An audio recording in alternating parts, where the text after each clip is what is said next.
Hello friends, आपका बहुत बहुत स्वागत करती हूँ आपके अपने channel legal help in Hindi में।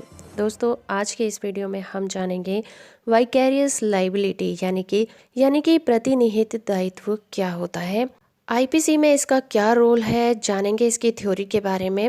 वीडियो में आगे बढ़ने से पहले मैं हमेशा की तरह आपसे रिक्वेस्ट करूंगी, अगर अभी तक आपने मेरे चैनल को सब्सक्राइब नहीं किया है तो कर लीजिए, साथ में ऑल नोटिफिकेशन बटन को ऑन रखिए ताकि जब भी मैं कोई नई वीडियो अपलोड करूं आप उससे अपडेट होते रहें। और वीडियो और जानकारी अच्छी लगे तो आप इसे लाइक और शेयर करना भी बिल्कुल मत भूलिएगा। एक बहुत ही नॉर्मल सा रूल होता है कि अगर कोई व्यक्ति कोई अपराध करता है तो उस अपराध को करने की सजा भी उसी व्यक्ति को दी जाती है, वही उसके लिए उत्तरदायी होता है। उसके कामों के लिए किसी दूसरे व्यक्ति को दंड नहीं दिया जा सकता। ये एक साधारण सा नियम है जो सभी को मालूम है, लेकिन इस साधारण से नियम के भी कुछ अपने अपवाद हैं। वाइकेरियस लाइबिलिटी का सिद्धांत सबसे पहले आर वर्सेस हिगिंस के केस में प्रतिपादित किया गया था।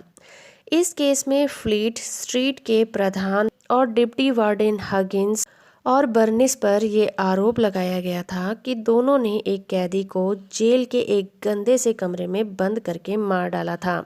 आरोप ये था कि डिप्टी वार्डन बर्निस ने कैदी को गंदे कमरे में बंद किया था और वार्डन हगिंस उसे देखकर वापस चला गया था। यहाँ पर हार्डिंस को दोषी नहीं पाया गया।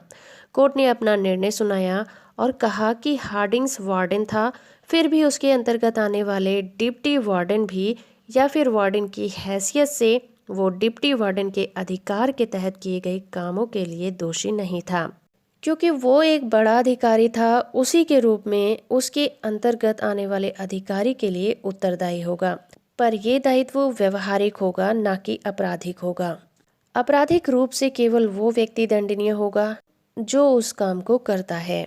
अगर कोई ऐसा काम छोटे अधिकारी द्वारा किया जाता है तो वो बड़े अधिकारी पर तब दंडनीय नहीं होगा जब तक कि वो काम बड़े अधिकारी के आदेश के बाद ना किया गया हो।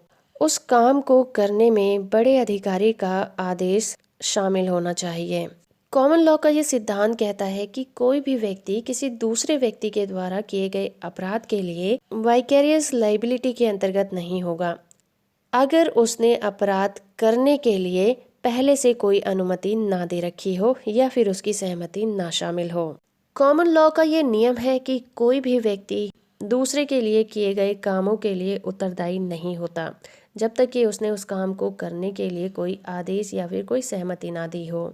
लेकिन कॉमन लॉ के भी 3 अपवाद हैं। पहला है अपमान लेख, दूसरा है लोक न्यूसेंस और तीसरा है कोर्ट का अवमानना करना। तो अगर हम बात करें अपमान लेख की, तो अपमान लेख में एक स्वामी अपने नौकर के द्वारा प्रकाशित किए गए अपमान लेख के लिए उत्तरदायी होता है। इस तरह का उद्देश्य ज्यादातर अखबार के मालिकों को दंडित करना होता है। सन 1843 में अपमान लेख अधिनियमित किया गया था।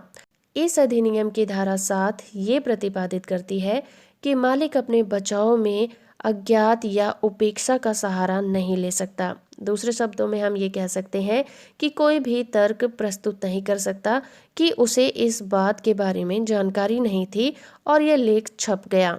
दूसरा पॉइंट है लोक न्यूसेंस। कोई भी स्वामी अपने नौकर के द्वारा किए गए लोक न्यूसेंस के लिए भी प्रतिनिहित दायित्व के अधीन होता है। स्वामी यह दर्शाकर कि उसने काम को स्पष्ट रूप से करने के लिए मना किया था, अपने आप को निर्दोष साबित नहीं कर सकता। किसी भी भूमि के स्वामी का ये दायित्व होता है कि वो अपनी प्रॉपर्टी की देखभाल इस तरह से करे कि दूसरे व्यक्तियों के अधिकारों की हानि ना हो। इस दायित्व का उल्लंघन आपराधिक रूप से दंडनीय होता है। लोक न्यूसेंस से संबंधित अपराध भारतीय दंड संहिता की धारा 268 में वर्णित किए गए हैं। तीसरा पॉइंट है कोर्ट का अपमान करना। प्रतिनिहित दायित्व यानी कि वाइकेरियस लाइबिलिटी का तीसरा अपवाद कोर्ट का अपमान करना है। कोर्ट के अपमान के संबंध में न्याय प्रशासन अधिनियम 1960 के द्वारा संशोधन किया गया।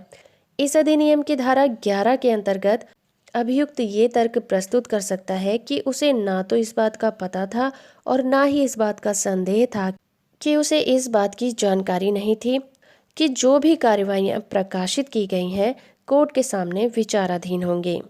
तो दोस्तों ये थी जानकारी वाइकेरियस लाइबिलिटी के बारे में। आई होप कि ये जानकारी आपको पसंद आई होगी। वीडियो अच्छा लगा है तो आप इसे लाइक और शेयर ज़रूर करिएगा।